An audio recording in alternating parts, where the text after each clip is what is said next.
brothers and sisters, welcome also today to this listening to God's word that comes to enlighten us and to give us the strength to be faithful to Christ, to follow Him.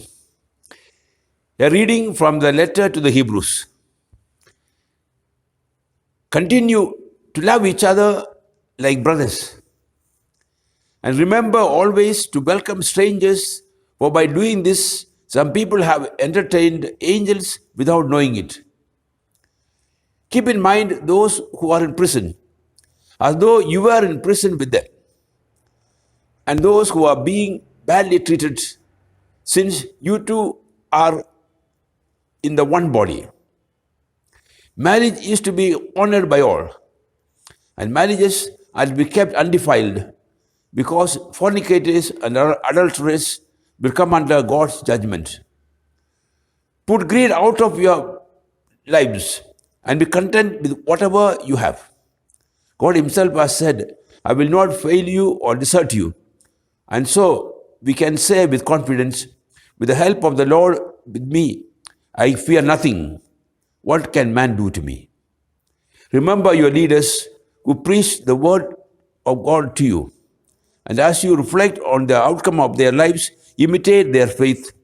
Jesus Christ is the same yesterday as He was yesterday and as He will be forever. The word of the Lord. The Lord be with you. A reading from the Holy Gospel according to St. Mark. King Herod heard about Jesus, since by now His name was well known. Some were saying, John the Baptist has risen from the dead, and that is why miraculous powers are at work in him. Others said, he is Elijah. Others again, he is a prophet, like the prophets we used to have.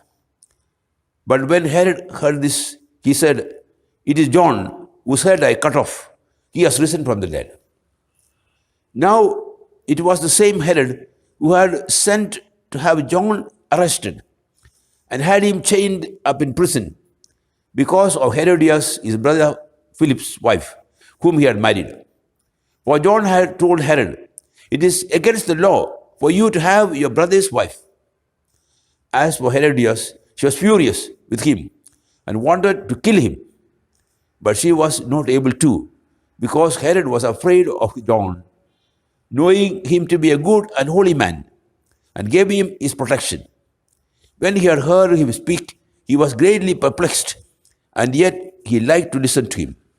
An opportunity came on Herod's birthday, when he gave a banquet for nobles of his court, and for his army officers, and for the leading figures in Galilee. When the daughter of this same Herodias came in and danced, she delighted Herod and the guests. So the king said to the girl, ask me anything you like, and I will give it to you. And he swore her an oath. I will give you anything you ask, even half my kingdom. She went out and said to her mother, what shall I ask for? She replied, the head of John the Baptist.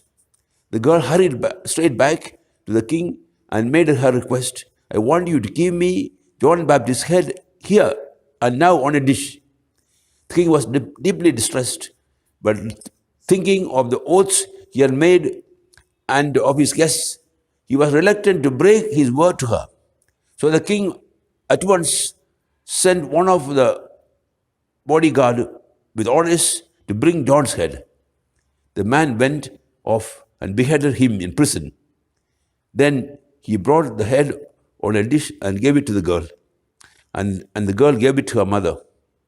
When John's disciples heard about this, they came and took his body and laid it in the tomb.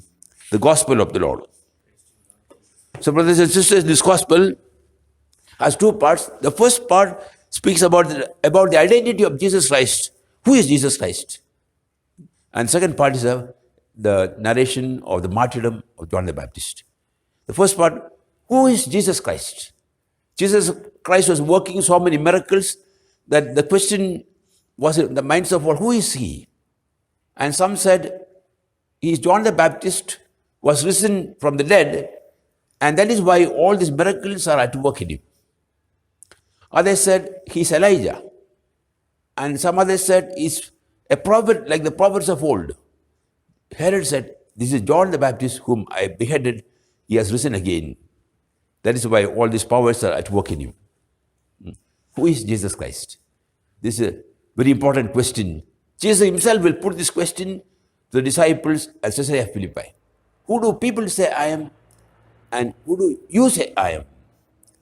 And Simon Peter, inspired by God himself, by the Heavenly Father, he declared, you are the Christ, the Son of the living God. Heavenly Father revealed the identity of Jesus to Peter. No one knows the Father except the Son, and no one knows the Son except the Father and those to whom the Son reveals him. The Father revealed Jesus Christ's identity to Peter. He is the only begotten Son of the Father, equal to the Father in glory, God from God, light from light, begotten, not made, one substantial with him. Equal in glory, he became man to be with us and make us children of God. Great mystery of the love of God. So this question, who is Jesus Christ for you, is very important. It's very important that we ask this question to ourselves. Who is Jesus Christ for me? What is my relationship to him? What is he doing in my life? Do I have a personal relationship with him? Or is someone far away in the heavens? Jesus Christ came to become one with us. He loved us first. When you did not exist, he thought of you and loved you. And loving you, he gave you life. So that one day you can become a son of God, daughter of God, and be with him forever. And because to Satan, we were born in sin, because Adam and Eve, our first parents separated themselves from God, and we too are born in sin. But to free us from our sins and eternal damnation, Christ offered his life for each one of us. Not just in general, but each one personally. He loved you and gave his life for you, and risen and comes to live in us, becoming one with us. Remain in me as I remain in you. I am the vine, you are the branches. The same life sap from the vine passes to the branches, ontologically one with Christ. Christ is the head and we are the body, members of his body, one with him. Great immense mystery of our oneness with Christ. Jesus Christ said, you one. And in him we are one with all our brothers and sisters who are also members of the body of Christ. This great mystery that we live now in faith, then we shall live in vision, in face-to-face union with him, becoming with him, one with him.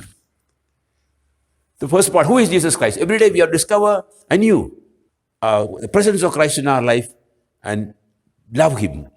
Remain in me as I remain in me, always living united with Christ. The second part speaks about the martyrdom of John the Baptist. Two things we can point out. First of all, this martyrdom, this account of the martyrdom comes immediately after the mission of the apostles two by two. It's an indication that what happened to John the Baptist will happen to the disciples when they fulfill their mission. The same martyrdom awaits. In fact, all the apostles will die as martyrs. But Christ will be with them, give them victory over death, enabling them to give their life totally to Christ. To Peter, he asked, Simon, son of John, do you love me more than this? 3 times.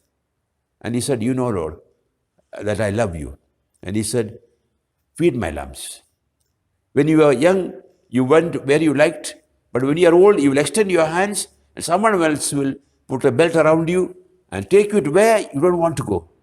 Christ was predicting the martyrdom of Peter, that he would lay down his life, also being crucified like Christ, giving his life for the master, the great privilege that he had. But this is also what Christ is promising us. Jesus said, if anyone wants to be follower of mine, he renounce himself, take up the cross and follow me. Like Christ, we take up our cross and follow Christ to Calvary, to be crucified with Christ and rise again with him to glory.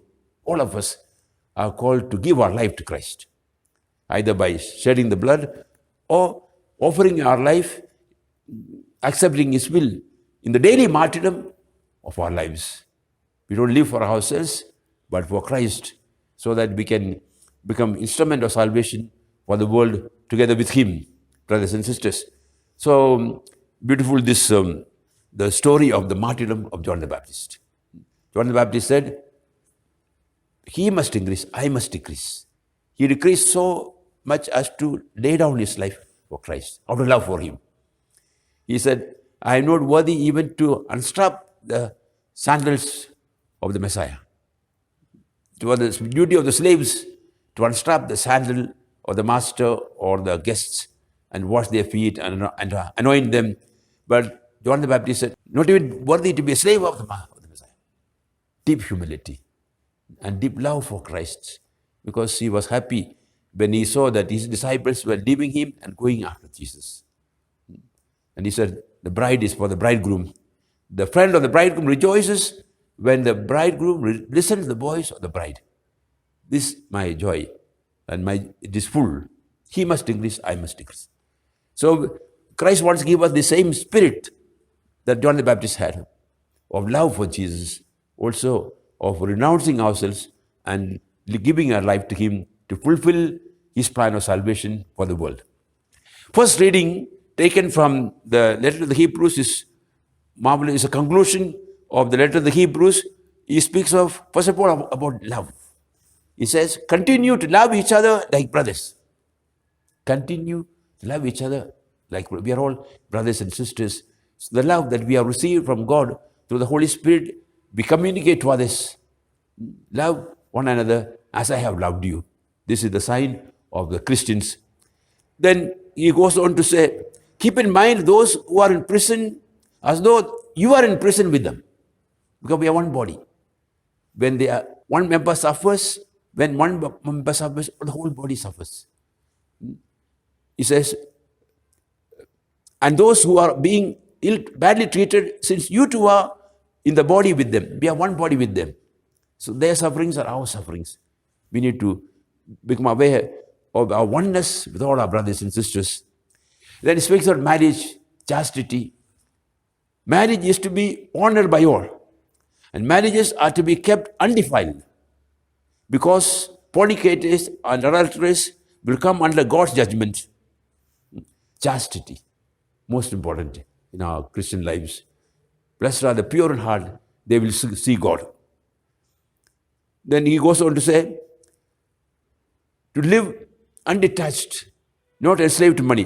Put greed out of your lives and be content with whatever you have. Be content with whatever you have. God Himself has said, I will not fail you or desert you. And so we can say with confidence, with the Lord to help me, I fear nothing. What can man do to me? God is there, helping us, providing for us, defending us, accompanying us in our journey. Trust in Him. He provides for the birds of the air and the lilies of the field. He will never fail us. Trust Him. And he goes on to say, remember your leaders who preach the word of God to you. And as you reflect on the outcome of their lives, imitate their faith. And to live in communion with those who are put in charge of us, the bishop or those who are responsible for your lives. We have to live in communion with them because they are representing God. And together with them, we form one body. He goes on to say, Christ is the same same today as He was yesterday, and as He will be forever. Christ today and yesterday and tomorrow the same, lives with us, and He has come to take us to the Father. May the Lord fulfill this in our lives. Let us pray. Father, we bless You for Your Son, whom You sent to us as our Savior to make us share in Your own divine life.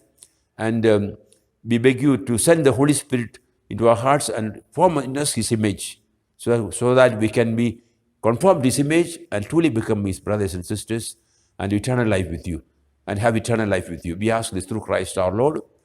The Lord be with you. May Almighty God bless you, the Father, the Son, and the Holy Spirit. So, brothers, I wish you again a very fine day. I invite you to subscribe and also to send me your feedbacks and pray for me. Thank you.